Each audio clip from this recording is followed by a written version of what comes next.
Hey, welcome to LaRue's room. What's good, y'all? How y'all doing tonight? What's going on, man? What's Hey, going man, on? MG. Hey, we got a special guest, Mr. Gerald Tucker, aka GT, the man himself, y'all favorite trainer's fighter, or your favorite fighter's trainer. I'm sorry. Favorite? Hey, nah, I'm excited, man. I can't contain the excitement in my voice, man. I've been trying to get GT on here for a minute. Um, GT is a boxing icon, though, bro. He's been around the world for years. Been in the boxing business for what, 30 years now? 20 years? Yeah, it'd be 30, coming up on 32. Hey, bro, Mm, that's a blessing. That's a blessing. that's the time. It's a pleasure to have you, bro. Pleasure to have you today or tonight. Pleasure to- Thanks for having me. For sure, man. We looking forward to some great conversation, man. MG, what you got, bro? Uh, well, we as a lot of people know, we're also from the Cincinnati area. I'm from Dayton, but I went to college in Cincy, so Yep, I'm gonna say that's where I grew up at, to be honest. yep. What college? I went to UC. I did UC too for 2 semesters, and I had to withdraw because of boxing, man. Yeah, Yeah. yeah. You probably made the right decision. 100%, 100%. I, but, but yeah, man. Hey, Uh, real quick though, let's get into mental health check-in, bro. We ain't did it in a minute, but felt it heavy on my heart this week, bro. For me personally, been battling stuff with the kids, and obviously, work. Got to keep up with all that. Trying to keep up with the pod, but I'm gonna start first, bro. Professionally, I'm gonna give it a 10. Personally slash mentally, I'm gonna give it an 8. Doing a lot better, but it's the weekend, man, so I'm relaxing a little bit, so I always feel a little better. But I'm gonna go 10 and 8 for sure. What about you, GT? What you got? so what's the first category? So professionally, where are you at from a 1 to 10, from a check-in standpoint? People say 10. Love it, love it, love it. What about mentally or personally slash mentally? I'm a 10 as well. I'm closer to 11 if that was possible. But yeah, I'm a high 10. I try to stay there, regardless of what's going on in the world or what's going on in my. I try to stay at 10, man, because we can't let things bring us down, man. We if we do, then we're kind of like dependent upon other things, and I try to just stay within, man. And, God live within, and He on the 10, so I'm gonna be on the 10 too. I That's a love fact. that. And you in a nice little location to be able to separate from everything. You know what I mean? Whenever things get a little too, you know, uh, not even heavy, but you got a good place to clear your mind. Absolutely. Out Yeah. there with them That's snakes and shit. Shit. that's Where you at, cool. MG? I would say professionally, I'm about an 8. I'm pretty much where I want to be, but I'm kind of hard on myself where I know I professionally it's improvement to be there, man. I'm trying to get more punctual and more advantageous, try to get more on my plate so I can, make some more money. Not saying I'm good where I'm at, but you can never have too much. For sure. So, you know what I mean? And that's where I'm at. And mentally, as far as personally, I'm good. I approach life like you do, GT. It's very hard to knock me off my square. I'm usually at a 10. Um, I'm good at separating the good from the bad and seeing the good and the bad, like inside of it and learning from it and knowing that you can't appreciate the good without the bad. So with all that together, it's hard to knock me off my square, man. I'm still smiling as well as I always will be because as long as I'm here, we can change it. We can figure it Big out. facts. Facts. Big So, facts. so yeah, I'm good. I'm a 10 Well, as well. look, bro, we all can strive for a little better next week. GT, I am gonna get with you separately to kind of elevate myself personally. So would love to get your intake. We gotta go over some books too. So, but appreciate y'all for checking it with me tonight, bro. Um, let's get into it, bro. GT. Hey, it's LaRue's room, bro. I wanna know. I wanna know the story. First of all, childhood wise, Cincinnati, correct? Yep, Cincinnati. We're all started. Same with me. We already know what MG about Dayton slash Cincinnati, but take me through Yes, sir. take me through your childhood, bro, and what got you into boxing. Childhood was I started off in Bond Hill. I was born. I went to kindergarten through 6th grade in Bond Hill. In the 4th grade, we moved downtown though. Well, no, 2nd grade we moved to Avondale. Okay. And then 4th grade we moved downtown. So I'm kind of Bond Hill, Avondale, downtown. And single mom. My dad was in the picture, but they weren't together. Mm-hmm. One of those child support situations, baby mama type thing. And so we kind of moving house to house. Mom didn't have the funds all the time, so living with grandma sometimes, living with aunts sometimes. Moved downtown when my mom finally found her boyfriend, eventual husband, in the 4th grade. So things got better, as far as in the house, with moms and her having a man and then a husband eventually. So things got a little better, but we downtown where it's better, so it's kind of it's better, but it's worse. Double-edged sword. Yeah. You get more access to things. Facts. For people who don't know, downtown Cincinnati is like what you would say Compton is in Cali, or let's say Brooklyn is in New York. It's the worst part, in my opinion, and in many people's opinion. Yeah, it definitely was. They cleaned it up a little bit. They put that soccer stadium down there. They're trying to clean it up a little bit, but what it used to be, you still can't clean it up correctly. You still can't. Yeah, it was thorough. Bro. Yeah, it was gentrification, kind of like how Brooklyn is, and now they got the bar. Yeah. So that's true. That's very true. Yeah, but before what it is today, it was you wouldn't see white people down there. It was all us. Now, if you did, junkies trying to buy some drugs or something. But for sure, it was gentrification. But so downtown, and how boxing came about was I was playing little league baseball. I was pretty good at it, and I played for the team. My little project, we had our own team. We had just baseball hats. We didn't even have no uniform. We was downtown. And we was broke. I'm surprised we had hats. But for real, I'm surprised we had hats. But I'm playing baseball. I'm real good at it. I'm like a really great defensive player. Like I was always athletic. In elementary, I was the best male athlete. They always pick like a best female athlete and the best male. Right. 6th grade, I won the award for the best male athlete. So I was always athletic. I could always tumble. After school, I was winning tumbling competitions. That we had in Bond Hill in the hood. Yeah.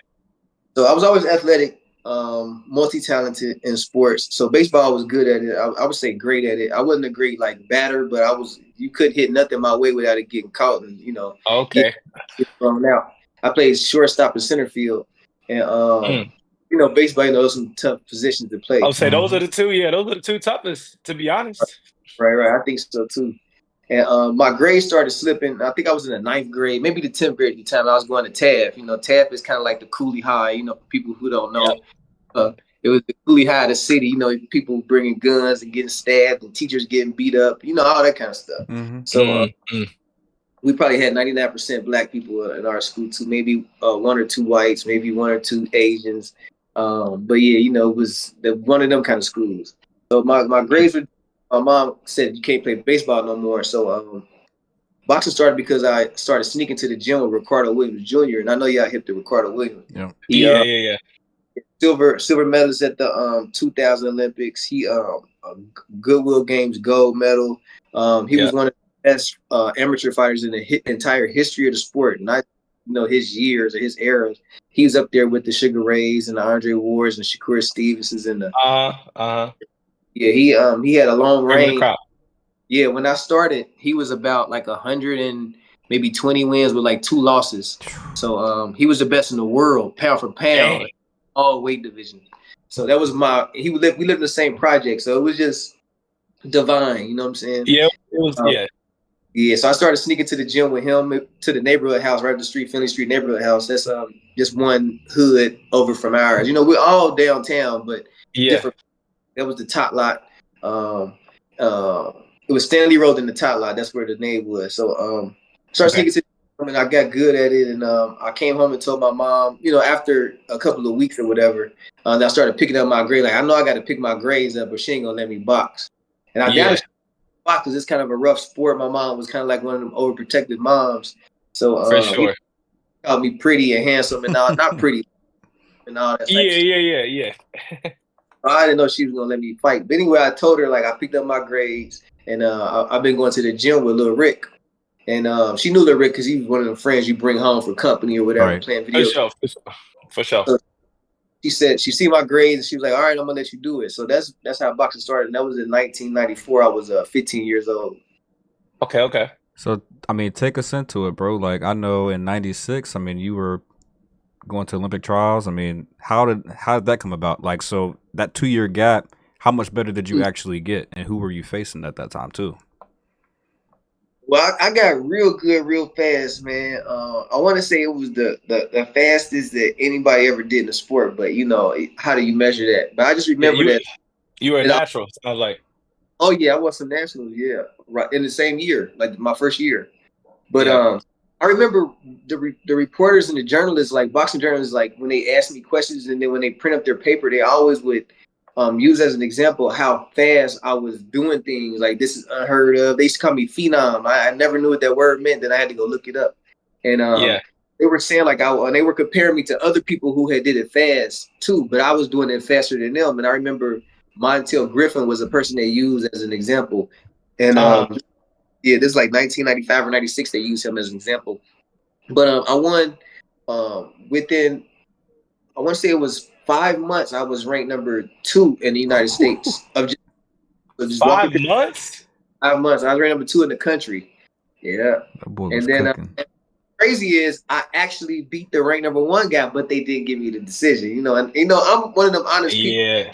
If I lose, I lose. If it was close, it was close. But if I won, I'm being honest. I really won. I really beat him that time. But I'm who am I? 5 months. The politics of boxing isn't just in the professional. It goes down to the amateurs as well. Right. That's just how it goes. Yeah, it's crazy in the amateurs. It might be equally as crazy in the amateurs. The politics. Yeah. Especially now. It's probably getting worse. But I bet. Yeah. So then I didn't win that national. Mm-hmm. And so I placed third in the first national I went to. I had like only fights before one fight before even internet nationals, and I placed second. Oh damn!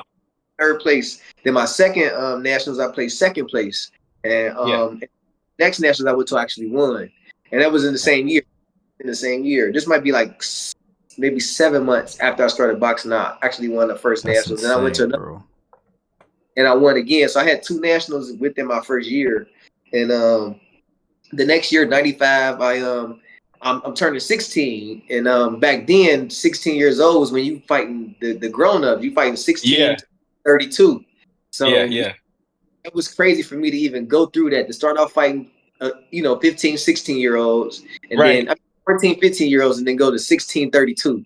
You know what I'm saying? Yeah, that step up is a wide range of step up. Body types, like mental capacity, even, because everybody kids at 14, 15. It's a lot more thinking up there. GT, could you tell a difference in power at that time too? Like just jumping up? Man, what? So I'm fighting 50-year-olds and then going fighting 20. Can I say niggas? I say bro. Hey, unfiltered. Let's get it. I'm fighting niggas. I'm fighting niggas that got beepers and cell phones and hustling, and they got jobs and wives and kids and grandkids. Yeah, totally different. Like for sure. They're already fighting to live at that point. Like they're fighting, like that's their livelihood. Like you were still a kid at this point. They fighting for their livelihood now. Man, I'm playing Nintendo. They got Cadillacs. This totally totally. So they gotta take PTO to fight you, type shit. For sure. So my first loss, well, not my first loss, but my first loss as an open fighter, because I lost to that ranked number 1 dude that they took from me. But my came to a dude that was 25, and he 106 pounds. That was the smallest weight division, light flyweight. And he was already in the rankings. He was like ranked number 6 in the in the open division. That's like where all the guys. stuff is. So he was already known. He was always going to the nationals. He was the guy who always won the city, the state, and then the regionals, and always went to the nationals. And he was like a Mike Tyson build, like you talking about the body build. Okay. Like he had chili meat all over his chest. He was grown, you know, and he wasn't just like grown dude. He was the grown power, like grown strength. Yeah, he was the strongest dude in the division. You know what I'm saying? Yeah, he lived in Cincinnati. You know what I'm saying? He fought out at Northside Gym, and they had a coach. Okay. It was called rinks back then. Okay, cool. They had a gym, but they were called rinks. Matter of fact, that might be where Real Deal is, I think.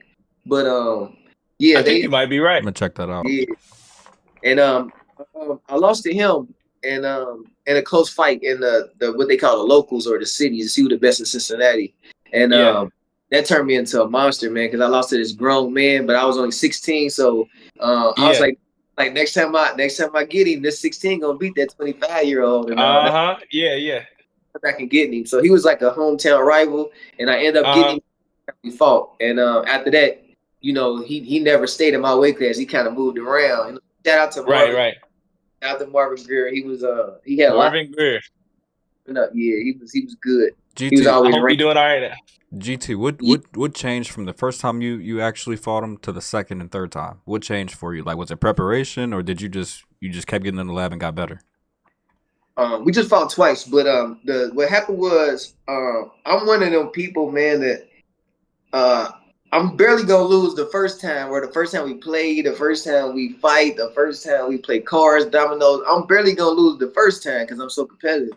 So you give me a chance back and do revenge. I can draw back every single thing that happened in the fight, in the match, whatever I'm talking about. Yeah.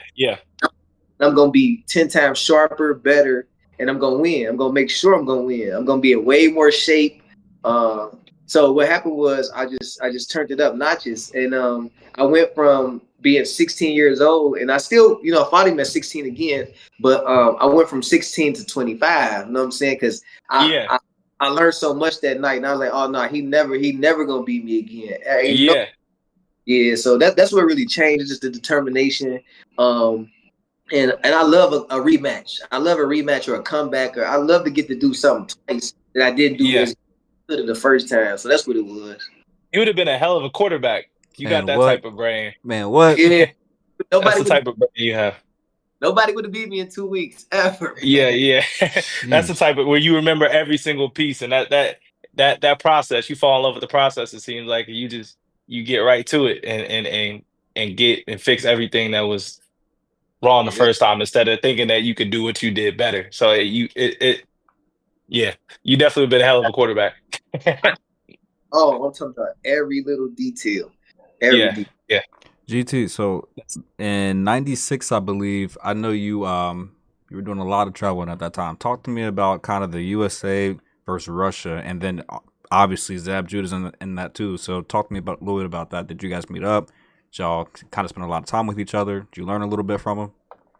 Vice versa? Yeah, 96 was a busy year. That was the year of the Olympics. So, you know, you had the, like, all right, so they had the PAL, national PALs, and but the PALs come like the year before, but you still qualify. So it's 95 PALs, then 6 US, then it's the 96 Gold Gloves, then it's the 96 Eastern Trials, and then they got like the Armed Forces can qualify as well. And then 96, you know, I'm unheard of for real. You know, I'm a nobody still in the open division. So I won the National Gold Gloves. You know, that's a huge stage. You know, Floyd won it. I'm trying to think of some. It's a whole bunch of Byron Mitchell, eventual world champion, won it as well. So it was big names. Nate Jones. It was a really big tournament. Everybody showed up because it's the Olympic year. You know, and everybody trying to get into For sure. So to win that, and I won it over the ranked number 2 guy. You know what I'm saying? Like I beat him in the finals, and I had and just to talk about this tournament, it was like, so everybody was there, everybody fighting their best, and so it come down time to find out who was the fighter of the tournament, and I had such a beautiful performance every single night. I'm talking about some beautiful performances, some flawless victories. Wars, and I'm like, man, I might win this, man. But you know, Floyd Mayweather, you know what I'm saying? So but he won it. But I'm pretty sure that I was a number 2 choice. Deserving, yeah. They was looking at your name, and yeah, coming out of nowhere, nobody knows me, so that would have been huge. But yeah. so I went to Gold Gloves, and I didn't just chill there and like I'm gonna sit around and wait for the Olympics. I was like, man, you know what? I wanna put my stamp. I want people to know who the hell I am. So I'm about to go win another to have another bid into it. Yeah, And for that's sure. unheard of, and that's what I did when I went to the Eastern Olympic trials, and I went and I fought in the finals. I beat a guy who went on to become pound for pound ranked in the pros for many years. He had a long reign. Ivan Calderon. He was a world champion for a very long time. Okay. Let me ask you a question. Just not to cut you off, but that recovery, what's that recovery like? Because it seemed like you had a lot of fights in those Back to years. How back. was the recovery from, especially with big tournament fights? Most of my fights were tournament, man. My coaches they was gangsters, man. They was like, go. You going, you going, you going, you going. Everything that came up, go ahead, go. Because we trust, like, we got faith in you. We never seen nobody be this good, this fast. So we sending you. Okay, so they just sent you, yeah. Yeah, so they the recovery though, I was handling it pretty good. I was one of those fighters who didn't who tried his best not to get hit, you know what I'm saying, without having to lose. Yeah. So I didn't really take too much punishment. Okay. And I was always a defense first fighter, just like I am a coach, you know what I'm saying? Defense. I know y'all see how to make them slip, and you know, I mean, I don't really just make it's more defense than offense, to be honest. But so I didn't really have too much recovery to worry about. You know, of course, there was a couple of fights in there that was kind of a little rough, and you should have took a little between. But I didn't have too many. You were so young, also. I'm sure your body just bounced back at 100%. That time. So you know, that also played. I never really had like injuries and stuff like that. So yeah, the body was good, but I was more worried about the brain, you know. So, but I never really took damage. Yeah. So recovery. For sure. But 96, so I won that tournament. So I had two tickets to the Olympic trials, and that was like, it wasn't too many people in the whole sport that had those. It was a couple of us, you know what I'm saying? I think Floyd had 2, I had 2. There were a couple other people. Tarver, I believe he had 2. But that makes sense. And then so it comes time for Olympic trials, and I get there, and this is the very first write-up with I was included in it, you know, and I'm nobody, but they put me in there and saying, watch out for this kid, because that's where they use that word phenom at. Compare me to Montel Griffin or whatever he did back in I think he was in the 92 Olympics. Yeah. So they kind of like announced it to them, like, watch out for this kid, Gerald Tucker. There's a young phenom, you know, he's like, look out for him. He may do the unthinkable. So anyway, I ended up losing in the finals of the Olympic trials, and I ended up becoming the alternate on the Olympic team. And so we in camp for like 4 months, and the USA versus Russia thing you asked about was one of the exhibitions that we had to do, or let's say dual meets. I don't call it exhibition because they got exhibitions now, pro fights. Yeah. Called a dual meet, and we had to fight USA versus Germany, their Olympic team down in we fought them in Louisiana, Baton Rouge, and we had to fight USA Russia up in Portland, Oregon at the Rose Garden where the Trailblazers play. Oh yeah, for sure.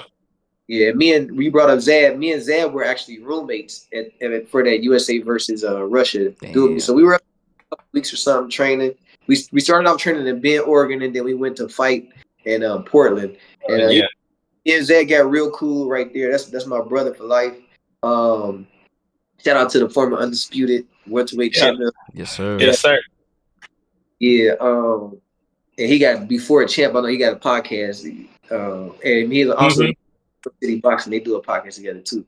But yeah, we got real cool there, being roommates. You know, we had some fun moments. You know, going out and being young men. You know, I think Zab like 2 years over me, so I'm 17 at the time. Zab probably 19 at the time. 19, yeah.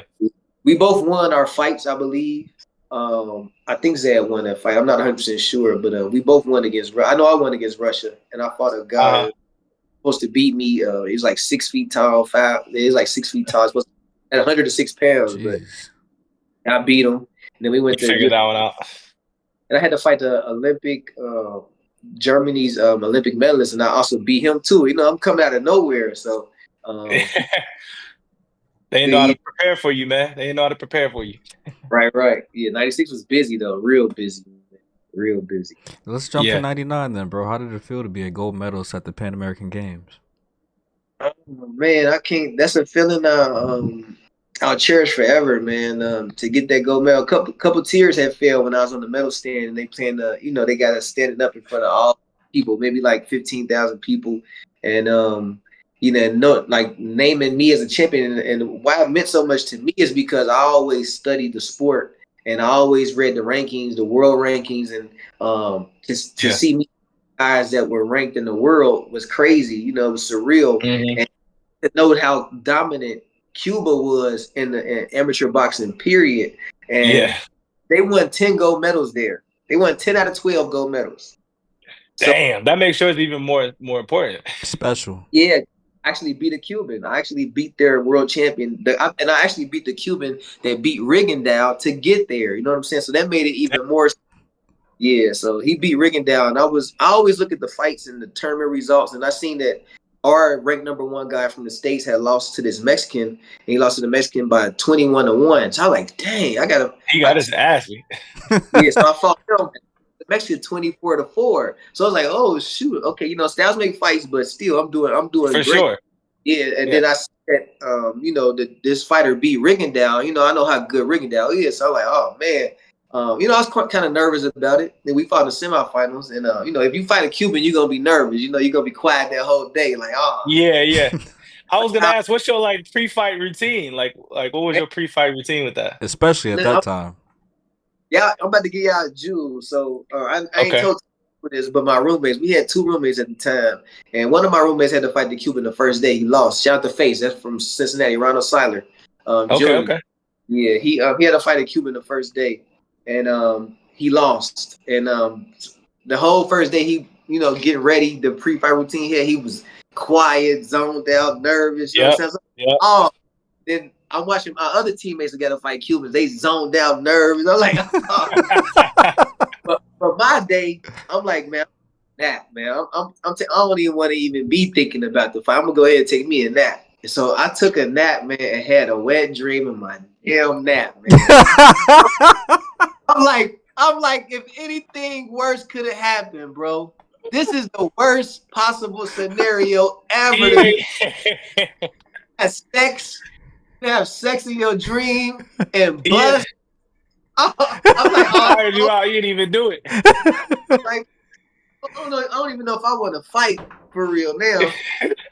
So it changed the whole tempo, whole momentum of the day. Crazy, man. I was like on some MC Hammer shit before the sleep.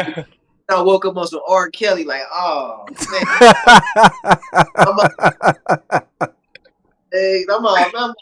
man.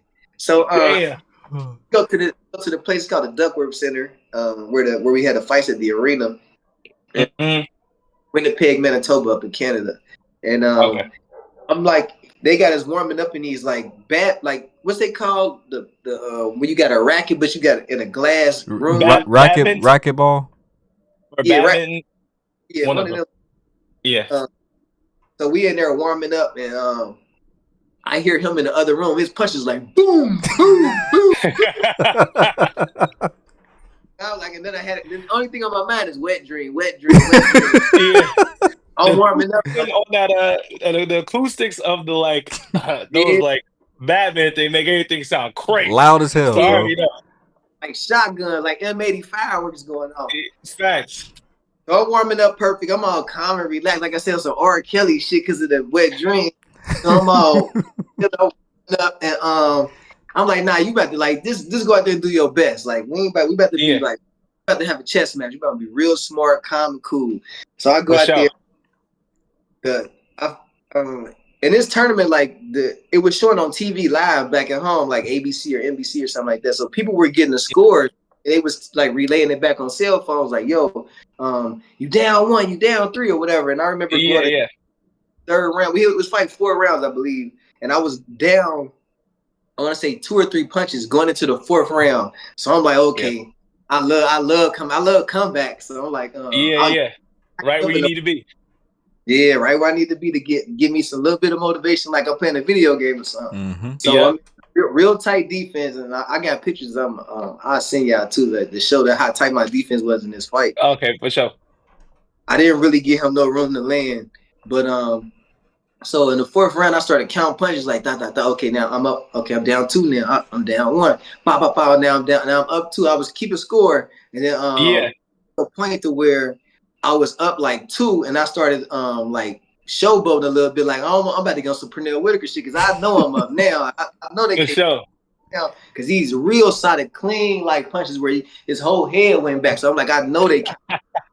So after the bell ring, I go back to the corner, but I'm looking up in the crowd, like what they saying, what they saying the score was. So they kind of like somebody did like this, like yes. I was like, woo! I started swinging my. You knew it, yes, yeah, sir. You knew it. Yeah, I won by 1.8-7, and that was the first time Cuba had lost in that tournament, man, and that was big. But to get the gold medal was I'll never forget that, man. That was my biggest in the sport as a fighter. Yeah, you left that anxiety that everybody else had in the draws. All right, yeah, just went out there and paused. Boom, like, I really did though. That was fortunate, but unfortunate, and unfortunate but fortunate. Yeah. Everything happens for a reason. Facts. Yeah. Even when you sleep. Yeah. Hey, shit. Well, let's get into why you actually got out the sport, bro. So, like, I mean, bro, you rolling. The '90s, you rolling, and then all of a sudden, we don't hear from GT. What happened, bro? So I ended up I tried for the Olympics in 2000. You know, since beating the guy who beat Rickendow, and then winning the gold medal at American Games. I'm like the hopeful now. In my eyes, right. USA Boxing's eyes, because they still got these politics that we talked about earlier. For sure. So I get to the Olympic trials, and I lose the very first day. But the Olympic trials, they got a loser's bracket. So you lose, and then you fall into the loser's bracket, and you got to keep fighting. You can't lose no more, because once you lose, then you out for good. And it's out. You get two chances. Yeah, so I won 4 or 5 times. So now I'm in the finals. And I'm fighting against a guy I lost to before in the Gold Gloves in '99. That would have been my 3rd national Gold Gloves title, and that would have been tied the record with Floyd. So I really wanted him anyway. He won that tournament, and now I get to fight somebody again. I love rematches, so I really beat this dude, man. And I would love to see this tape, man. I never seen it to this day. But somebody got it. We gotta find it. Yeah, for sure. I beat the dude, but they gave it to him, so my Olympic dream was over once they did that. And then I kind of went home, and just not knowing what I was gonna do, just chilling.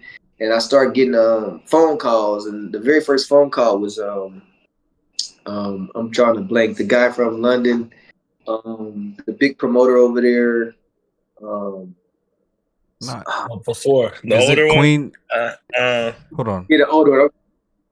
I'm sorry, I'm drawing a blank. It's not Eddie Hearn. The big guy, the biggest guy over there from London.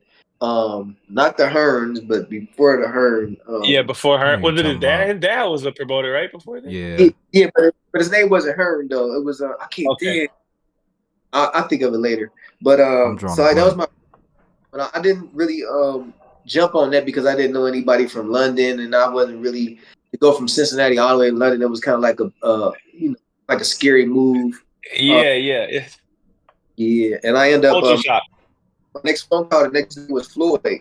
Floyd and James Preston called me on a 3-way, and basically asking me if I wanted to move to Vegas and be Floyd's protege. And I was like, send a ticket. And I left that next morning. Built my record to 5-0 under Floyd, fighting all his undercards, 3 knockouts. And then my brother passed in my very last fight, my 5th fight, the day of the weigh-in. I get a call from my dad telling me to sit down. I got something to tell you. And he told me one of my brothers that got shot and killed outside of Pittsburgh. And so I went home. I ended up fighting. Roger talked me into fighting. And I got another knockout, and there was 2 knockouts in a row, 2 first-round knockouts in a row. And I went home and I didn't go back to Vegas. I wasn't in a rush to get back to Vegas. It wasn't like me and Floyd's relationship back then wasn't the coolest. He wasn't like someone. that you would want to rush to get back to, kind of like, you know what I'm saying? Yeah, for sure. Mm-hmm. Yeah, I'm starting to hear about it now, with Tank and, Mickey Bay and, people voicing teams. The story has been coming out, yeah. Yeah. He actually wasn't, he part of the reason, that was part of the reason why I didn't return to the sport. But, things happen for a reason. I'm glad that I didn't go back because, I'm here now doing what I'm doing. 100%. 100%. But yeah, I ended up kind of getting in the streets. I was, when I was in the amateurs, I was always like halfway in the streets and halfway out too. But I was so good at I sad to say at both that I was able to do both without anybody being able to take. And I was doing. You was a thinker. You was a good thinker, so it came naturally. 10 steps ahead. You know how to balance it out. Yeah. Yeah. So nobody in the streets really knew that I was a fighter, and nobody in the sport really knew I was in the streets. But I kind of like went back into the streets, and then so that's when I stopped. I didn't even walk into another boxing gym from 2001 when I retired. My brother passed 2007. So I didn't even walk into a gym at all, not even to say hi or to watch some people. Yeah. Did you miss it? Did you keep up with the sport at all? Like watch it on TV, like the big fights and all? Or you just said, fuck it, I'm done? Yeah, I missed it a lot, but I was watching. It kind of like hurt to watch, so I would only watch like the people I knew. So I would watch like Zab, I watched Floyd, watch Tarver, Fernando, Dave Reed. I wasn't really watching just fights. Period. You know what I'm saying? Because it was a reminder, like, yo, you tripping, and I was kind of like vibing low. You know what I'm saying? As we could say, I wasn't really wanting to see what I should be doing. I wanted to like stay on my. And sad to say, demon time type stuff. Mm-hmm. For sure. And so it was hurt. It would hurt to watch because I knew how good I was, how much potential I had, and my destiny. I would have stayed on a straight path. So yeah, it was I kind of stayed away from it. Yeah, that's understandable. Yeah, it's also easier to do the rest of the stuff where you was like, all right, if I don't see this, then it ain't happening. I'm gonna keep doing what I'm currently doing.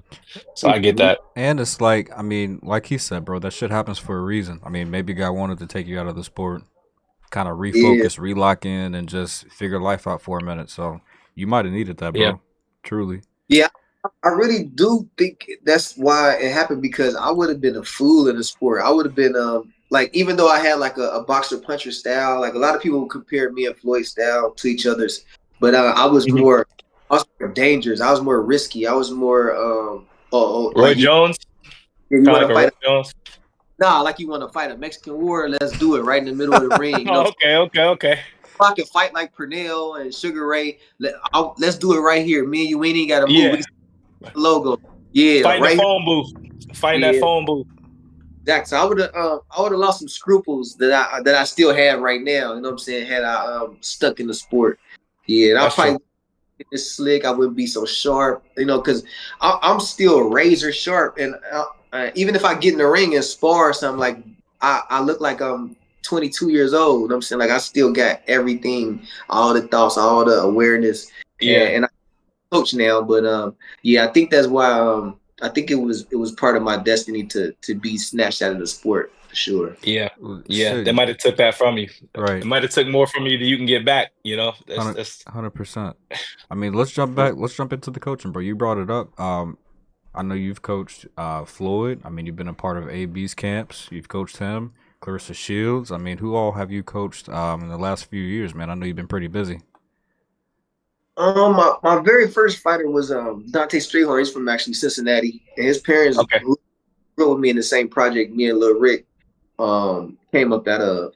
But and then I want to say I moved on to the next big fighter that called me was another one. He was 50 Cent's fighter, Dante Strayhorn, and I think 50 Cent plugged me on the cool, and also James Kirkland. He wanted to work with me. He seen how I was in the gym, through social media, and he reached out and asked me would I train him for the Canelo fight.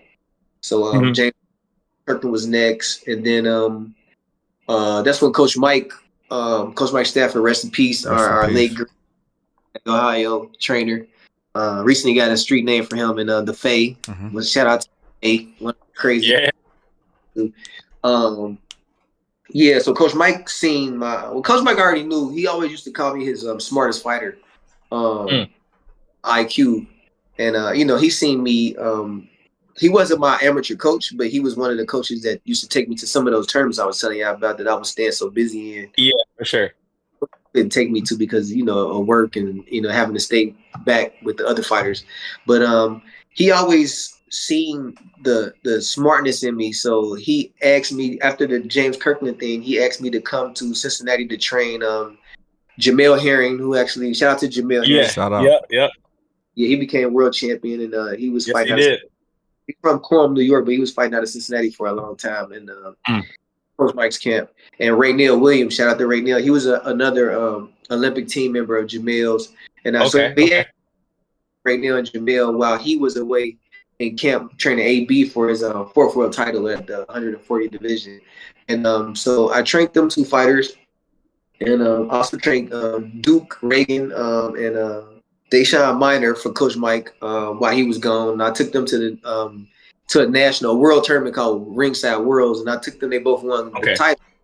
I was on a streak where I wasn't, where I was just dope, and what I'm saying, like everybody, like this coach is good. He good in the amateurs, he good in the pros, and who is he? Kind of like the same thing I did in the amateurs as a fighter. I just kind of shot top, faster than anybody else. Yeah, it just transferred. Same shit, just transferred it.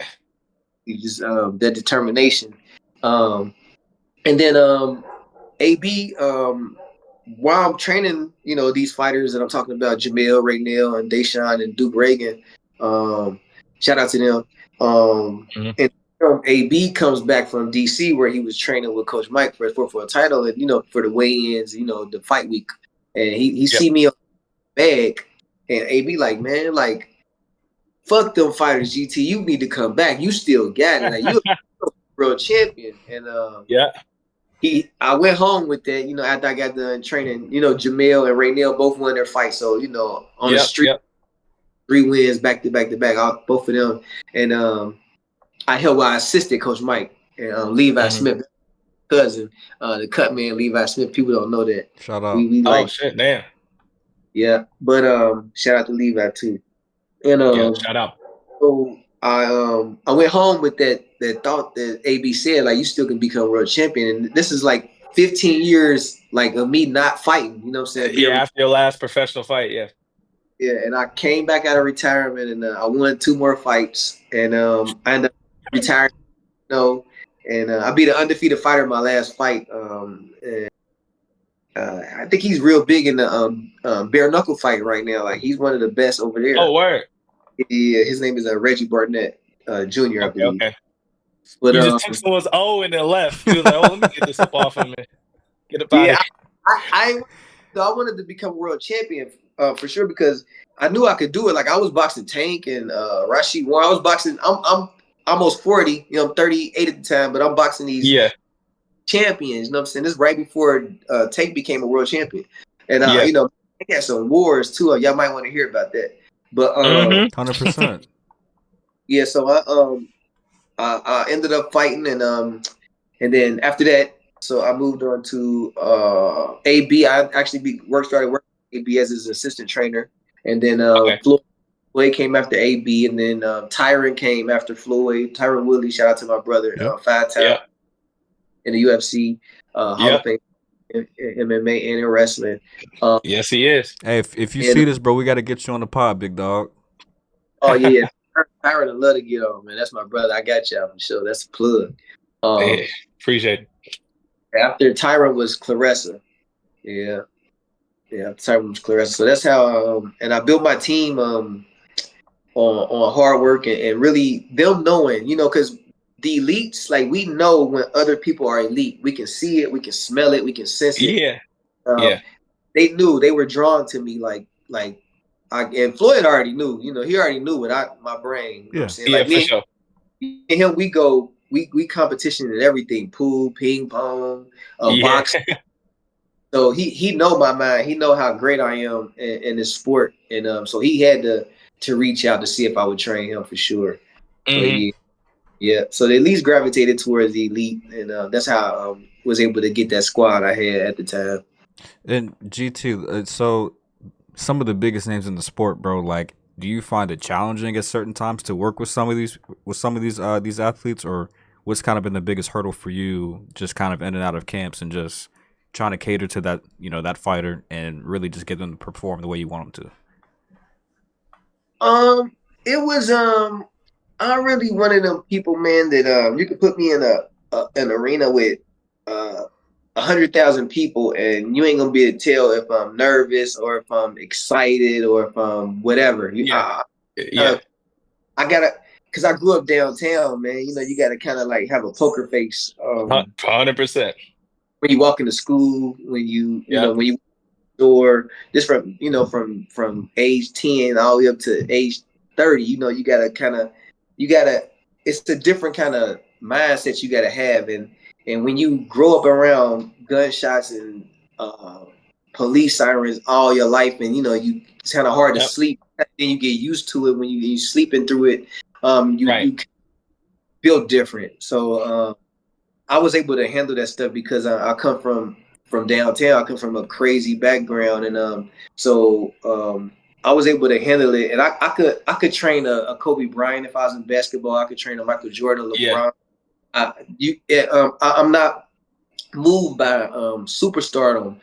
They're just as normal as me, you, my son, your son. Like they regular people, and they appreciate that about me too. And I don't, I'm not asking them for autographs and give my autograph. Can my buddy come to your? I'm treating them as they possibly can be, and that's how I was able to do it because it's they're regular people, man, and that's And for real, I'm so competitive that I'm better than you. You know what I'm saying? Once you pool, I'm better than you a pool. You know what I'm saying? Now I may not be active boxer at the moment, but I'm just as good as you, and you just as good as me. That's how I see it. So I was able to handle that like it was nothing.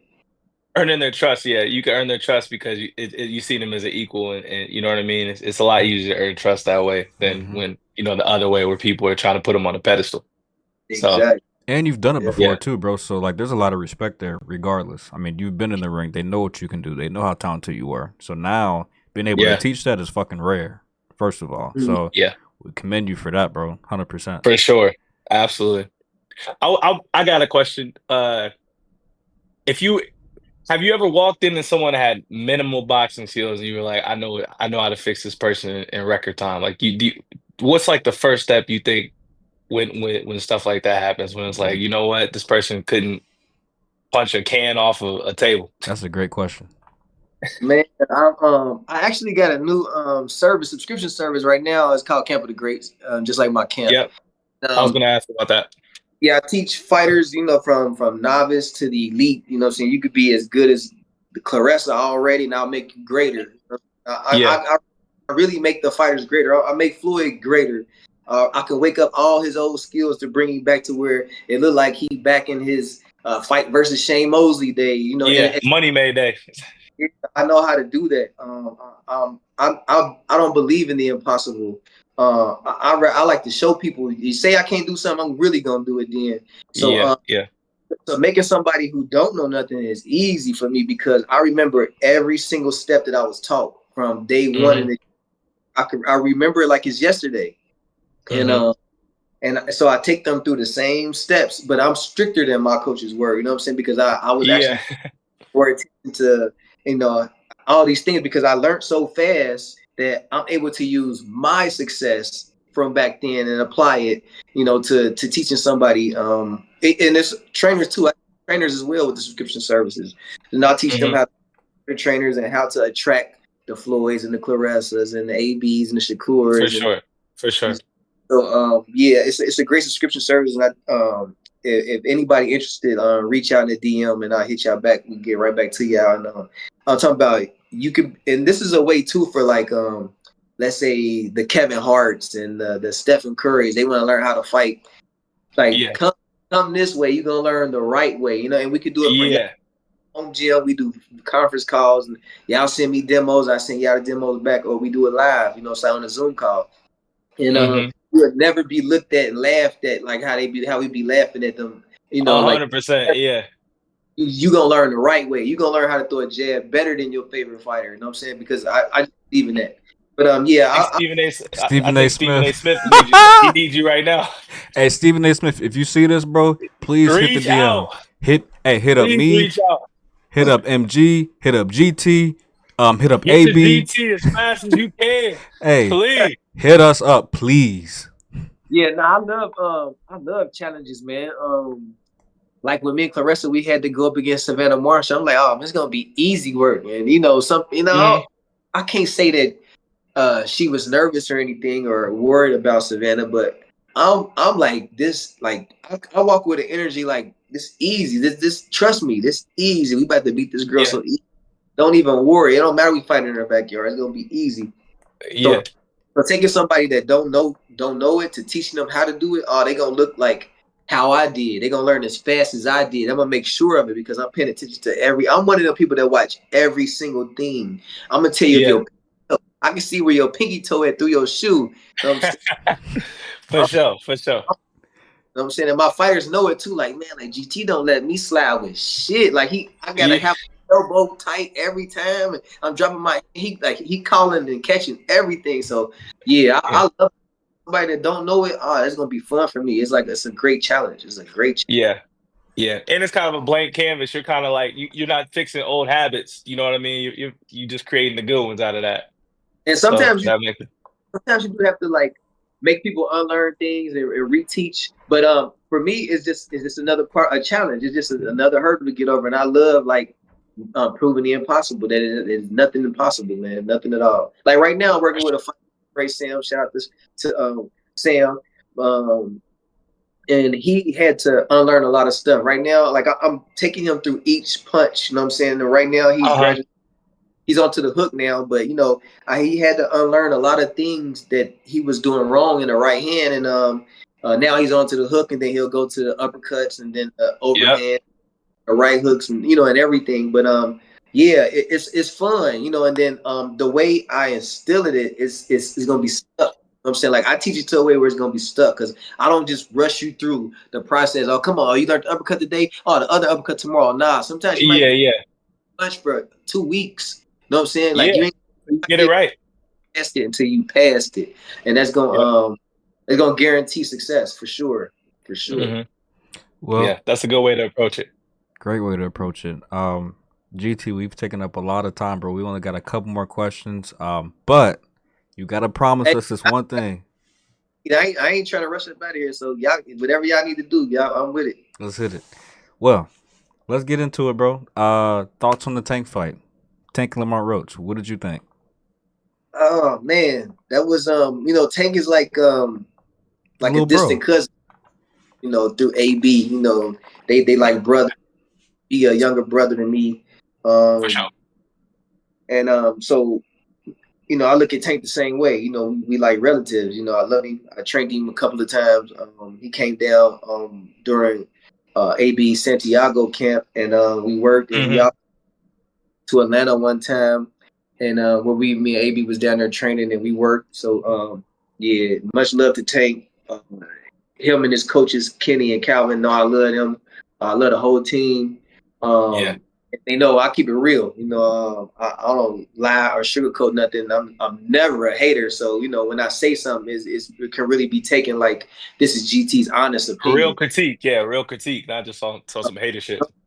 With no bias for or against. And so in that fight, I think that it's the knockdown where the taking of a knee is very controversial. I believe. Well, I ain't gonna say believe. They should have took a point for that. If it happened, if Lamont would have took a knee, they would have expected. They would have took it early for sure. That play would have been gone. Yeah, they would have expected a point to be taken. So I know that they feel the same way. And, regardless if they admit it or not, they feel in their heart that when a fighter does that, you're supposed to be counted as a knockdown. But it's a rule. It's a rule. It's just that's right. It's a fact. It's a rule. Something we can't get out, you know what I'm saying, as like a cosmic law, you know what I'm saying? Like they ain't supposed to be unchangeable right there, you know what I'm saying? Yeah, exactly. But, yeah, as far as the fight go to decision, I actually thought that Lamar had won. I think he, you know, it's not none of that. You got to beat the champion type stuff. Like round, a lot of casual fans think that like, you got to really beat the champion. No, you just got to win one, round two, whatever rounds you got to win. You got to win Yeah, better fighter in that round because they score the rounds after the by round. round. Oh, fight over and be like, oh, he really beat the champ. No, you got to win. Yeah, for sure. You got to win the round. So, and I think that Lamont won enough rounds, and or I can also say that I don't think that Tank did enough in enough rounds to been awarded more rounds than Lamont.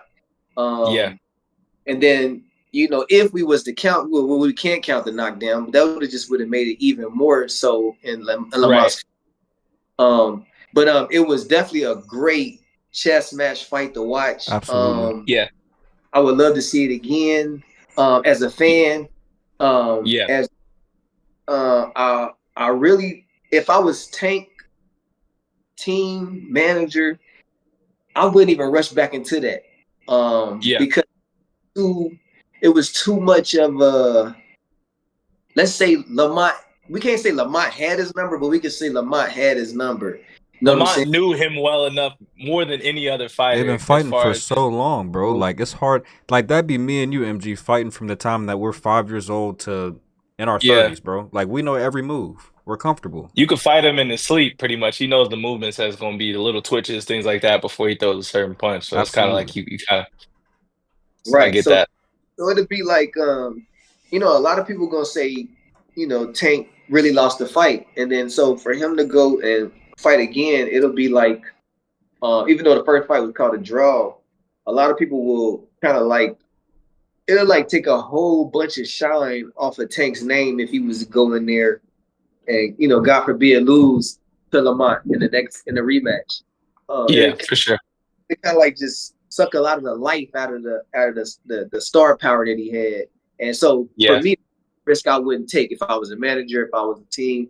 We kind of come back to Lamont. Oh, we had that fight, cool. We got past that. You know what I'm saying? But for Lamont, I see why he would definitely want to get the rematch. You know, that's because the money at the first foot, and he want to, you know, have his hand raised, and he want to see what it feels like to be the guy who beat Tank. So and then I also think that he feels like he's the bigger guy, you know, and I think he really is the bigger guy over Tank, not just in height and, you know, how they blow up or whatever after hydrating, but that Tank is really a smaller guy. Tank really is like a 30-pounder to me. And I had a lot to do with his past days of hanging with AB, sad to say, and they were doing all that drinking and stuff. You know, the drink, it does something to you. And, you know, I had my days too, and I try to lead by example and not drinking and being vegan, treating my body right and working out and, you know, stuff like that they should do the same, you know, and they should stay away from drugs and alcohol and fried foods and, you know. For sure. So, I think Tank is really a smaller fighter. So Lamont, to me, actually has the advantage in a rematch because he's a bigger fighter. He just had a great performance against a great fighter in Tank. And I would be if I was them, I would stay away from that fight if I was Tanking them, you know, because why? You know what I'm saying? Like we got out of there. Let's go on and move on to something else. Like what were we trying to sometimes you gotta take a gift. Right. That was a gift. It was definitely a gift. I feel like he's got to become the boogeyman again. I feel like he's lost that a little bit just because of the draw. He might need to go knock somebody out that I'm not gonna say go get a no name, but you know what I mean. But he might need to just go back and get how he was picking fights, essentially how they were, how PBC was. Go get somebody you knock out like 4 or 5 rounds, and then get the boogeyman status. Right now, I feel like he kind of lost that, and I feel like that was his edge. Where you know how you were saying with the Cubans, where people would hear it next door, and it's like, man, I know I got to fight this dude. This is gonna be something. They better still be scared of Tank because ain't too many people taking them. Ain't too many people gonna be taking them Tank shots for the show. I don't. Yeah. The only people that can take him, and they barely can take him, is gonna be the guys that are naturally bigger than Tank. Yeah, And yeah. also Lamont being bigger, he like y'all said, he also like fought him so much that I've been around him so much, and like that's a whole bunch of data collected. You know what I'm saying? So a Like lot you of were that, saying, if you fight somebody twice, you're like kind of how yeah, you were saying, where you like the rematch. Mm-hmm. exactly. And they see each other in the sparring, and like when me and Tank was having our wars in the gym, Lamont was there You was, too. Yeah, oh, Lamont was really? there. I was gonna ask. Yeah. Oh yeah. So me and Tank, we boxed 3 times. The very first time, I got out on him. I think it was like 4 rounds. Yeah, But I'm being honest, I'm not one of them exaggerators. He right. actually he didn't like mash his foot on the gas or nothing like that. It's kind of like it was like some respect there that he was like, oh, this is an old dude. I feel vibes. Yeah, I'm super sensitive, so I know what people be thinking and how people be feeling just by yeah, looking. I just feel vibes. You know what I'm saying? I can for read sure. people. And he was kind of taking it easy on me. The second time, he kind of turned it up a little bit more. I think that was another like 4 round sparring session. Yeah, But this third time was 18 minutes straight, 6 rounds, 18 minutes straight. And this had headbangers, and yeah, it was a great sparring session. Like headbangers, they real strict, like militant, and like yeah, you can't, like, when sparring going on and you on a bag or you jumping rope, you got to be doing your bag, your rope, whatever you're doing. You can't like be watching the sparring or coming over there or taking breaks and stopping. But this yeah. day, for this sparring session, they let everybody stop doing what they was doing for the whole 18 minutes. And everybody was at the ring. Damn. Everybody was at the ring like this, and yeah. So it was a great sparring session Yeah. for about 17 minutes of it. You know what I'm saying? And then he he hit me with 3 left uppercuts. Like, I don't know who he did it to. One of them fights he did it on. Yeah. And that when I seen the fight, I'm like, damn, like, you, before you get hit with it, you'll be thinking like, how the hell you gonna let somebody hit you with 3 uppercuts? You know what I'm saying? But when Yeah. when it happened to me, I'm like, oh shit! Like, you wouldn't think like you get hit with one because you ain't thinking the same shot coming. You looking for the hook. For You know what I'm sure. saying? For And, sure. and he's smart by doing that because he come with the same shot, same shot, same shot. Yeah. And I remember in them after them 3 uppercuts, everybody kind of looking like, is GT, is this about to be a stoppage? And I'm like, shit, hell nah. So Yeah. I finished, and I want to say that he was Mr. Mean Guy that day. Wasn't no like I'm being nice to this old. Nobody buddy. Yeah, Nobody buddy. I don't care if you're 38. You know what I'm saying? Like, I'm about to fight for a title. You know what I'm saying? So I want to say, and it was we were up there in camp when it was about Billions versus the Money Team. That was the whole Okay. like when, Ashley Yeah. That was Theophane. the vibes with it. yeah, Okay. yeah, he fought Theophane. Robert Easter fought my boy Arguedas Mendez. He was a great Okay. champion too from Dominican Republic. Um, Okay. and I fought. But so I'm kind of thinking like, in hindsight, and this is the kind of stuff that that Floyd does, man. But he probably told Tank like, hey, like mash on the gas on GT. That's type shit Floyd be on, man. So Yeah. had to Yeah. say like mash Yeah. on the gas. And he mashed on the gas for real. Yeah, he tried to get me up out of there. But that was a war, 18-minute war that gained a lot of respect on both sides for sure. I wish there's some footage of that somewhere. I know Man. somebody might have it. Boog tape all that stuff. He got it on tape. I was thinking about asking him to send it to me or to post it, whatever. I don't mind because Yeah. yeah, post it. Shoot, I was 38. Post that shit. I ain't tripping. Yeah, man. Like, yeah, that's for you to lie at 38. I'll tell you what, ain't no 38-year-old other than you and maybe 2 other people, Maybe maybe Floyd. sitting there, Yeah, maybe yeah, sitting in maybe. there taking them. That's what, yeah. So ain't no shame in that. It can't be no shame in that. Yeah, take a bad boy, man. Much love. Shout out to them, boy. That boy gangster. That boy gangster. I mean, Man. staying on Tank real quick, bro. Like, what's next? Who you think he should fight? You want a champion? You want Loma? What we thinking? I Loma, I'm a huge fan of Loma, man. I kind of like Yeah, saw I'm sorry, like how I went at the end where they started kind of like he kind of got caught on the bad end of some decisions, I believe. oh And yeah, He that beat kind of Devin. I'm gonna just say it. he started late. And they kind of take the steam up out of you. You know what I'm saying? Like, and you don't even got that much steam left that the younger guys got. So they kind yep, of steam. And he a great fighter. He had a whole lot more to show us as far as like boxing fans, especially like the guys who really love the sweet science of the sport. He still got a whole lot more to show us to impress us with. But you know, like he like, you know, we seen those tears when, you know, he was crying a few times. Like, they took a lot out of him, you know what I'm saying? yeah, mentally, The fighters, but the judges. But yeah, mentally, yeah, as far as what's next, you know, you know, I'm led by God, the Most High, man. I move in a direction He tell me to move, so or it tell me to move, and so I'm patient, and you know, just like I was, people don't know, but like I manifested. Like I knew I was gonna train AB. I knew I was gonna train Floyd. I knew I was gonna train Claressa. I didn't know I was gonna train Tyron. Like I say, I'm an honest dude. I don't sit here and yeah, lie. But I knew I was gonna. And this I'm talking about. I knew I was gonna train Floyd back in when he was training for Shane Mosley. I knew I oh, was gonna okay, AB in 2013. I knew I was gonna train Claressa, and when she was in her second Olympics, like I know these, like I make it happen. I can't give my secrets up to how I do it. You know what I'm saying? I yeah.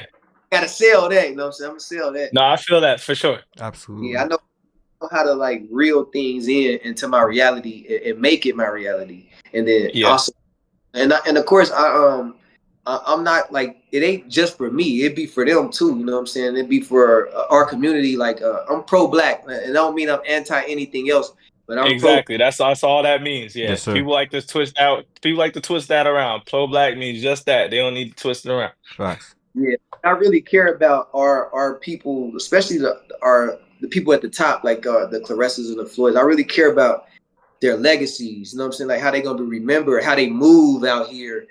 Because you know, I see into the future. I don't just think about now or the past, and I think about, you know, how things gonna go way up there. So I'm trying to limit the times that Floyd's spending $8 million on Gucci or going to support Israel. You know, little stuff like that. Yeah, man. Stuff, and I keep them in line without telling them what I'm doing, kind of just guiding them, being a friend. Like, you know, like how a friend's supposed to tell you, like if you drinking too much, friend was like, hey yo, you should drink some Gatorade Pump the today. brake. You Pump gotta the chill brakes. out. Yeah, Yeah, just kind of like you ain't like pushing them down the path, but you kind of like just guiding them. You know what I'm saying? Like, guiding them. Yeah, guiding them. so I always, I knew I was gonna be in the top fighters' lives, our, you know, our fighters' lives, and I was Hmm. gonna help, like kind of like an angel. Like I always, a lot of people always call me like an angel on earth, and I always try to be that for my friends, my family, and myself too. You know what I'm saying? Like to just you know, push us and keep us in doing the right things and For heading down the sure. right path, because I know where the wrong path is. I done did that before, and I don't wish Yeah. that, because it's kind of hard. There's a lot of regret come from going down the wrong path. So yeah, Mhm. so that's what's next. I'm just, you know, following the lead. You know, opportunities gonna come my way like they always have. Yeah. And then also, if I ever want to like pull something in, I can just, you know, work my magic, and then next thing you know, I have this fighter, that fighter, and a full stable of Yep. the top fighters in the Yep. sport. But I'm being careful about that, because the last time, you know, I reeled in a Floyd, and see what happened. You know, we end up not working out because he was greedy with the money, and you know, Yeah. I wasn't specific enough with my manifestation, because I wanted Yeah. to get him in. I wanted to make him better, but I also wanted me to get made better too. But he was, you know, 100%. he was hoarding all the money, and you know, wanted to One keep me. sided. One sided. Yeah, one side of the show. So yeah, so now, you know, I gotta move with a little bit more discernment when the phone calls come and the opportunities come. I gotta really sit down. Like I always did. I always slept on things, thought about things. I didn't just like jump on opportunities. But now I gotta like even I'm not taking any dirty money. And you know, some of that money be Yeah. dirty. Like that Floyd money For was sure. dirty, grimy. It was Yeah, man. you know, so I don't want no dirty money. I don't want no nothing For sure. attached to the devil and liquor and strip clubs and Yeah. negative stuff. So I want fighters that want to be with a family oriented type coach that Yeah. that have loyalty to their coach. You know, the same that I have loyalty to my fighters, and you know, we kind of like in this for life, like for lifers. I don't want no like momentary, like temporary type of thing. Like when I become a coach to you, like I'm not just a coach. You know what I'm saying? I'm a friend, a best friend, a guardian angel. I'm there with you here when you in camp, out of camp. You know what I'm saying? When you doing things outside of boxing, like I'm always there. You can call me. I'm an accountability partner. Just ask my fighters. They'll tell you, man. Like I'm different, man. I'm real different. I try to be different too, because a lot of these coaches out here just be about the bag and the checks. Right. And man. I'd never be. That's why I don't even make my fighters sign contracts. Just pay me what you think I earn. You know what I'm saying? Yeah. That's fair. I'll tell you what, man. I feel like I've been out of Cincinnati for a minute, and I feel like I'm kind of missing it with that. But I feel like everybody from Cincinnati, or not everybody, but by and large, majority are about loyalty. I feel like at least from everybody that I've met from Cincinnati, you get a different type of mindset and mind state from them as far as that goes with how they treat people essentially, I agree. and I can see it in you is what I'm saying is like, damn, I kind of missed that because it definitely ain't the same out here in AZ when you meet people. So it's refreshing to see for sure.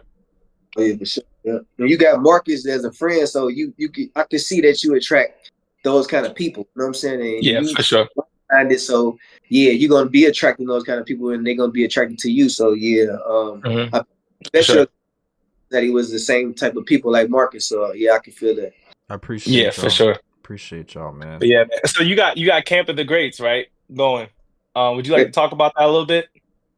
Oh, that's my new training camp out here in Costa Rica. I'm at the top of the mountain, like they 3,000 feet up in the air. They call it meters, so like almost 800 feet, almost 800 meters. I mean, 800 meters. Yeah. Yeah. In the middle of nowhere. It puts you in the vibe of like a Karate Kid in Tokyo, or you know, Rocky IV when he about to fight the Russian. Yeah, for sure. Or kickboxer, it's that type of vibe. It's nothing like say like a Crunk or you know, Cincinnati type of vibe. You know, this is like out in nature and you know, chopping wood and waterfalls and you know, running from panthers or pumas or something like that. It's a whole different kind of vibe. And you know, like you gotta come up here and you gotta eat different. You know, that it's not gonna be no hamburgers and pizza. It's gonna be a whole different vibe, but it's the most unique training camp ever. You know, I grew up on those movies I just named, the Kickboxers and all that. Yeah, for sure. Last Dragon, Enter the Dragons, all that stuff. Yeah. Like my creation of all of that put together in a ball. And then so if you watched any of those movies, you would love to come out here and just experience it for yourself. So I made I got a couple different mini camp packages to where people like y'all can come out and train for 5 days, and you know it's a getaway. It's like a vacation, but you know you're gonna come out here and be working. You know what I'm saying, and going through this experience, and then while you're here, there's gonna be a film crew. They're gonna be taping everything, so you're gonna leave with a movie like documentary style, and that you'll never forget. It's a memory that you'll never forget. And then also you're gonna like go back home with. You're gonna feel like reset, detox because you drunk nothing but God's water, mountain water. Yeah. And, you know, food. I don't let nobody eat no crazy animals and all that type of stuff up here. Yeah. So like, you know, feeling like a new person, and then you also like you gonna feel closer to God up here too, because you know that's all that's up here for real is God and nature. You technically are closer to God. Absolutely. You know, high up. You know, Al's come in the gym, so yeah, I really am. Well, but yeah, hey, that's fellas. cool, man. Go ahead. Definitely. I'll say it sounds like a great package. Anybody on here, check it out if you have not. I did a little digging on it. That's why I asked about it. But yeah, everyone should definitely check that out because it seems like a great experience. Nah, man, I'm definitely trying to come out there at some point, bro. Definitely trying to come out there. I'll be here anytime. For sure. GT, bro. Again, we appreciate today, man. This was a huge episode for us. And man, I've been trying to get you on for quite some time, so we finally did it. Would love to get you back on, bro. We still got a lot of stuff we need to hit for sure. But yeah, bro, we appreciate you, man. I appreciate y'all reaching out, man, and considering me, man. It was fun, man. Anytime y'all want to do it, let's do it. We could talk about fights. We could do during the fight, whatever, man. I'm with it. Bro, I'm in. For sure. I'm in. Hey, that's LaRue's room. We'll catch y'all later, man. Appreciate y'all. Never say shit. My niggas outside cracking the matrix.